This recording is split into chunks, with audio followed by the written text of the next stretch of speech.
Hey guys, what is going on, and welcome back to another episode of Club and Country. It's episode number 41, and today we're returning with the big one, the first leg of the Champions League first knockout round tie against Atletico Madrid, then Napoli at home in a big battle for Champions League football. Before we get to the games though, shall Brush be getting on off camera? And of course, in the last episode, you saw our 2-1 defeat to Lazio in the Tim Cup quarter-final. Did well to take this game's extra time, but sadly could not reach semi-finals for the first time in the save. And then, of course, the massive 3-2 win against Juventus in the 5-goal thriller at the Rigamonti to keep us in the top 4. 3 games off camera, all in the Serie A, and as you can see, 3 straight wins for Brescia as finally, don't want to jinx it, but it looks like we're going to enter some good form for the first time in quite a while. We started off with a 1-0 victory against Lecce away from home. Eddie Salcedo having a much better second half of the season than he did in the first, made it 1-0, smacking it in after Bacardi knocked the ball down to him. And then a 1-0 victory over Parma at the Rigamonti, Esposito scoring early in this game. Once again, TP14 with the assist in this one, as Sebastiano continues to chase the golden boot. And our final game off camera was a 3-1 victory over newly promoted Ascoli away from home. Claudio Franchi in this game, bagging 2 of the 3 goals. I gotta say, man, this guy looks like an absolute bargain from AC Milan. Signed him for £11 million at the start of the season. And, you know, I'd say about 2/3 of the games have been starts, but he's played a lot of minutes off the bench. Yeah, he's always been consistently amongst the goals. He scored 2 goals in this game and also set up our 3rd goal, which was CP14, making it 3-1 in this game. And speaking of Claudio, not Franchi but Bacardi, he's had a decent run as well. 2 assists and a goal in his last 3 games. So after 3 straight wins and 9 points from 9, as you can see, we are still in the top 4 and we're now into 2nd place and the closest challenge to Roma, who, as you'll see, have had their first defeat of the season. They lost 3-0 at home to Juventus, so they won't have an undefeated season, but I still believe they are surely going to win the title. No wins in the last 2, but they're 9 points clear of us and Lazio. I can't see anyone catching them up, but I'm not bothered about that, man. Roma is still top. They've been top all throughout the course of the season. I'm fine, man. They can hold on top spot for the rest of it. I'm fine with that. The most important thing is that we stay in the top 4. We've been in it, we've been out of it, we've been in it, we've been out of it. We're back in it again right now, and again, as you can see, 15 games to go,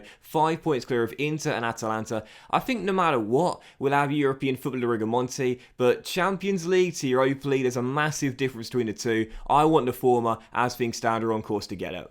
There isn't really anything else to show you in the run of camera. The one thing I do want to show you real briefly though is in the hierarchy section in the dynamics right now. As you can see, CP14 is now a highly influential player. You'd love to see it. The team leaders remain the same, but CP14 now highly influential. His progression over the past 18 to 24 months has been absolutely incredible. He has really kicked on. And, you know, he had a tough season a couple of years ago. Really tough indeed. But last season, much better. And this season is his best by far. No doubt about it. I think one of the reasons why as well is because he's learned to play in a new position. We've been playing him on the right-hand side as inside forward. And whilst he doesn't really have the pace to play there or the finishing touch, he is being a very reliable source of involvement in our goals. 3 goals and 5 assists in 20 games. That's not bad for a young man that's now starting to develop his game a lot more, playing in a different position and a different role. Anyway, first 2 games is indeed Atletico. I'm trying so hard to make this guy the star, but it's just not worked out the way I wanted to so far. But first game is indeed Atletico Madrid, first leg of the Champions League, first knockout round. I said just getting through the group was an achievement on its own. Atletico have won 3 of the last 4 La Liga titles. We are major underdogs heading into the clash, but I still believe we can get a solid result in the first leg, take out Spain, Forza Brescia. Right now, whisper it quietly, but everyone is fine. Nobody is injured. A few fitness problems, but other than that, no one is injured right now. And this is our team. 4-1-2-3, Gegenpress, Wardero in goal. Back 4, Emerson, Sistana, Armin, De Pauli, with Storaro, Basoli, and Viviani through the middle. Salcedo and Franchi are the inside forwards, and Esposito is up top. And on the bench, you've got Mola, Parola, Muri, De Sisto, CP14, Del Monte, and Patagna as well. First 2, it's Atletico Madrid in the first leg, Forza Brescia. Yeah, it's a tough decision for who would start on the right-hand side tonight as well. Franchi or Bacardi. Opted to go with the new man in from Milan because he has been a more reliable source of goals. And hopefully, I've got the decision right. But 3 minutes into the game, Atletico have the first highlight. De Paul goes for goal and smacks one off the crossbar from 25 yards. This is going to be one long night for Brescia, I think. But we have a corner a few minutes later when Stefano Storaro is pretty good from set pieces and the ball is cut out, dropped to Salcedo. His shot's blocked. Second shot goes just off target. and behind for a goal kick. Okay, alright, there are definitely goals in this game, no doubt about it. I can't see it finishing 0-0. I would take a 0-0 heading back to Metropolitano, but as Armini heads to Rara's delivery just over the bar, I can see both teams scoring tonight. Oh, finally going to good form, and that happens. Come on. What is it? Potential knee injury. Well, like whenever you get like the mini report, it's always very ambiguous. That could mean anything. It could be a bruised knee, or it could be a broken kneecap. I don't know. Right, okay. I'll tell you what I'm going to do here. I'm going to go for this. Picardi's going to come on, but we'll swap he and Franchi's roles around and play Claudio up top, because he has been amongst the goals this season, whether he's played left, right, or up top. So Picardi coming on as Bozito, our talisman, forced off early. Any chance of getting through this tie is now surely gone, unless we can strike early. Storari's delivery's been good, and Viviani's header finds the back of the net. Brescia in front, Matthew with the goal. That's only his first goal of the season. Viviani last year was incredible and vital to our title-winning campaign, but this year hasn't been quite as good. But a big goal there. Oblak really should have kept it out, but we don't mind one bit. Brescia in front despite losing Sebastiano. How long is the league going to last, though, as Picardi gets after that loose ball and storms down the right? He's not really got the pace, but he's got the pace to beat one and beat another. Oh, what a run, but what a terrible finish. Tell you what, Brescia are up for this and then some. I know we've had 4 wins from 4, so we're in good confidence right now, but I did not expect this. Franchi flicks on and Salcedo makes it 2! Brescia lead by 2! You are joking. I mean, we lose Sebastiano, so you'd think any chance of us scoring tonight and winning would be greatly reduced, but as Franchi nods on, Eddie drills it home. He has really picked it up after a tough first half of the season. We don't need a second replay, FM. But it's 2-0 Brescia, and is there a way to disable that? I haven't found a way to disable that in the preferences. No, Brescia lead by 2, and we are going at Atletico Madrid right now and looking to make a statement. Bisoli, Franchi, back to Storaro. Keep it going, lads. Let's go for a third. Emerson down the left, dribbles into the area, keeps on going, and penalty. Penalty! What on earth is going on? Am I greatly underestimating my Brescia team in Europe? I mean, in Italian football, like I said, we're a top 4 team in my opinion, but in the Champions League, in our debut year, as we win ourselves a spot kick, Salcedo missed his last one, so this time it's going to be Franchi who will take it, as he comes off the bench to possibly, as he started this game to possibly make it 3, which he does. Claudio Franchi justifying his selection. Brescia 3, Atletico Madrid 0. Okay, alright, keep it calm because there's a long way to go and we know the quality Atletico Madrid have. Sol finds Koke and big stop by Aldero, low down to his left hand side, keeps us up by 3. If they get an away goal then the whole complexion of the tie can change because that will mean they score a 2 in the Metropolitano, which is well within their ability, and we'll need to score in Spain as well. So okay, this has been an incredible first half, even with losing our talisman, but there's a long way to go. Well, I don't really know what to say in the dressing room, to be honest. Extraordinary. I mean, I know there's a long way to go, but you can't blame me for getting a bit excited now. Leading by 3, and I'd like to say to the lads, don't get complacent because things can turn around very quickly in football, but that's like, it's just playing with fire when you do a team talk and you're leading by 3 goals to 0. So instead I'll leave things as they are, second half to begin, 3-0 up. The key for me now is not getting another goal, but preventing Atletico from scoring one. We keep a clean sheet and we are firmly in the driver's seat heading back to the Metropolitano.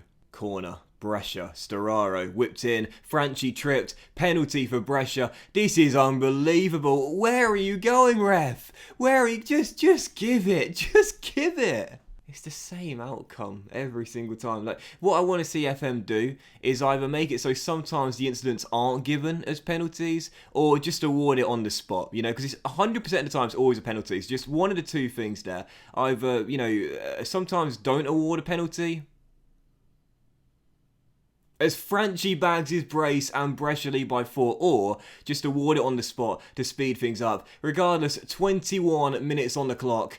And, I said the win over RB Leipzig was one of our best wins of the series in the group stage. It's been topped in the same season. Brescia 4, Atletico 0. This is unbelievable.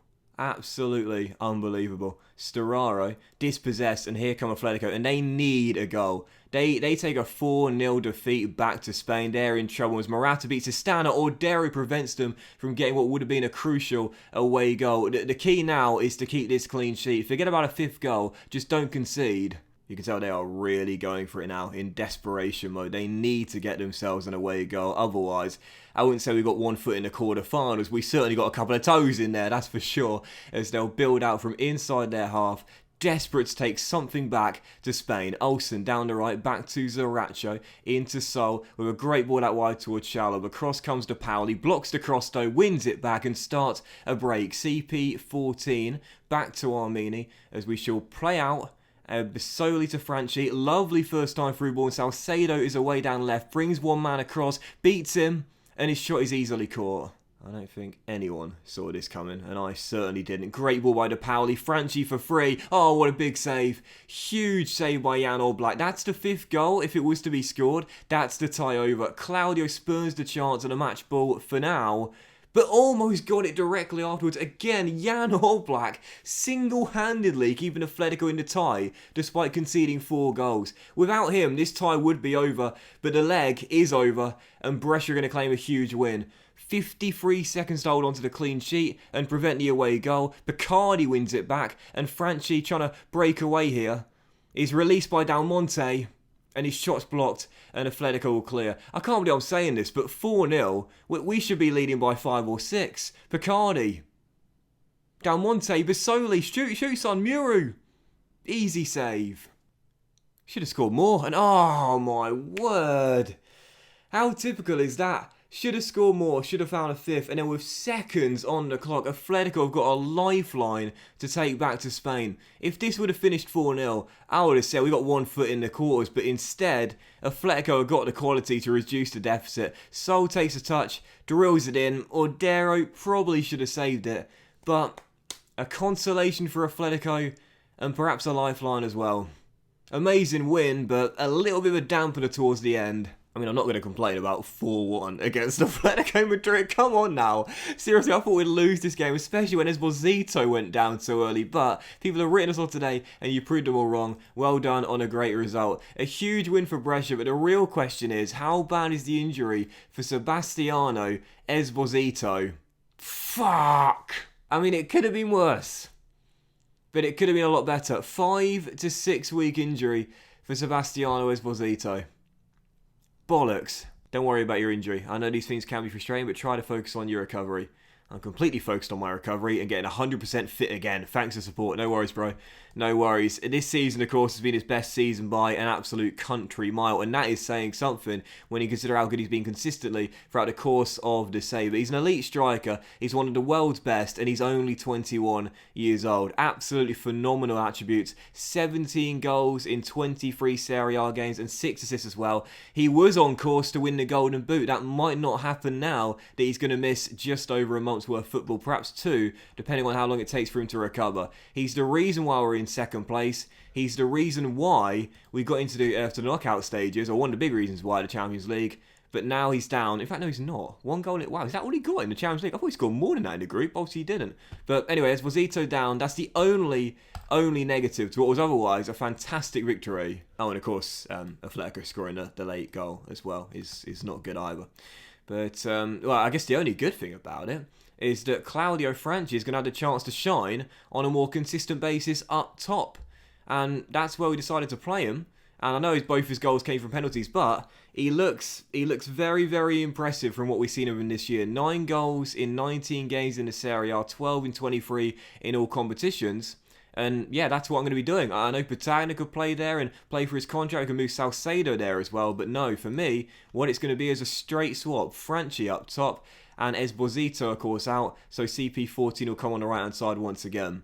Yep, it's Claudio's time to shine. So, moving on, second and final game. I wonder if it'll be as dramatic as the last one, but I'd certainly take the same scoreline. Napoli at home in a massive battle in Serie A right now. Both teams desperate for points for different reasons. Us to stay in the top 4, Napoli to try and get back in it. They're 10 points of us in 7th place right now with 15 games to go. They really need to win this one at Rigamonti if they're to catch up to us and try and battle us for a top for place. But for us, we don't really care whether we can cut the gap on Roma or not. To me, it's just about staying in second, third, or fourth place. So heading into the game, we'll stay with the Gegenpress, but a couple of changes to our lineup on the back of the win against Atletico, including Noah Esposito for a month or a bit. Pretty concerned about that, I gotta be honest, but hopefully Franchi will continue to deliver. Ordero's in goal. The back four is Emerson, Parola, Armin De Pauli, with Storaro, Mergier and Viviani through the middle. Of course, Mergier's barely played this season due to the long-term injury he's had, but I'm such a fan of his energy. On the wing, Salcedo and Picardi, with Franchi up top, the 19-year-old, and on the bench, Mola, Sistano, Papetti, Bonifazi, Muru, Barbieri, De Sisto, Bissoli, Zaccagni, Dal Monte, Borelli, and Patagna as well. Second final of the game, Napoli at home. I'd certainly take another 4-1 for Brescia. Of course, we lost away at the Stadio San Paolo by 3-2.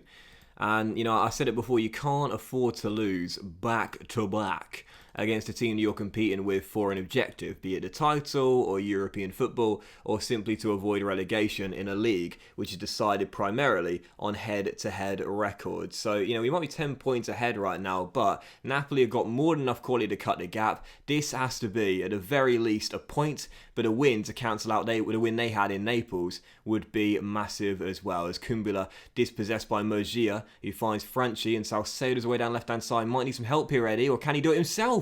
Well, he beat one, but put it wide, still 0-0. Free kick, Napoli, Politano whips it in, and ooh, header just over the bars. It's still 0-0. I can see this being quite a cagey affair here. Neither team can afford to lose this game. There's more riding on it for Napoli than us, you would say, really being 10 points behind with 15 games to go. But statistically, we have started off the far superior team. Free kick, floated towards the back stick by Storaro, and Parola heads just over the bar. That's a really underrated part of Stefano's game. We know he's an energetic player that is so hard working, but when it comes down to set pieces, he can whip them in really nicely. Half time, still 0-0. I think this game will be won, but only by a single goal. This is one of those games where you don't really want to make tactical changes because you're doing all right, statistically speaking. You just need to get a few more created for you, a couple of clear-cut chances, and hope that your players can take those chances. But 25 to go. I think I'd take a 0-0. I think I'd take it. We'll stay 10 points clear of Napoli. And again, the Europa Conference League is what we really don't want. I would take Europa League if it came down to it, but not the bloody Conference League. No one wants that. The Conference League is a Mickey Mouse competition as far as I'm concerned. I don't want it. I'd rather not be in it, to be honest. I'd rather just forfeit the competition, as Napoli have a free kick with 15 minutes to go, and Trincao, who is so deadly with that left foot of his, is going to bend one towards the near post, and what a save by Ordero. Honestly, man, I never thought I'd bring this saying back for another goalkeeper, but you live by Ordero, you die by Ordero. What a save. I mean, Onana was just that in my Cardiff save. He'd win your points single-handedly at times, but it'd also cost you a lot of games as well due to individual errors. Regardless, in this game, Ordero proves to be the hero of an incredible save there, as it does finish 0-0. So I'll take that. I'll take that result there. That's not a bad one at all. I'll say you're unlucky tonight. That's a decent point there, and it keeps us 10 points clear. We were the Saturday afternoon kickoff, so what I'll do is I'll process through the Sunday fixtures, and we'll see where we lie after game week 24. And we'll be in the top 4 regardless, but the question is how many points we are clear. Well, Rome just beat Parma to extend the gap to 11 points. Inter beat Crotone. Lazio beat Udinese. Atalanta beat Ascoli. So we've not had any favours done for us on the Sunday, unfortunately, which makes our draw a little bit less valuable than I first initially thought. So we dropped down to 3rd place guaranteed. The final fixture is Milan versus Juve. Come on, Milan, 0-0. We're going to take points off. That's not bad. And there we go. So Roma are now 11 points clear of us, 9 clear of Lazio. Like I said, throughout the course of the season, it's their title to lose, but we're 3 points clear of Inter in 3rd, Inter in 4th, Juve in 5th, and Atalanta in 6th as well. I think that the lowest we'll finish is a Europa League spot, but can we hang on to a Champions League place? That's the real question. And that will end today's episode of Club and Country as well, guys. So a big thank you for watching. Really, if you have enjoyed it, if you did, then please do drop a like. Much love to you. And of course, we'll be returning with the second leg against Atletico Madrid, where the Spaniards need to score 3 goals in Spain. Otherwise, we are through to the quarterfinals, plus Lazio away at the Stadio Olimpico, with both teams right now separated by just a couple of points. Have a great day, guys. Much love, and I'll see you for the next episode of Club and Country very soon.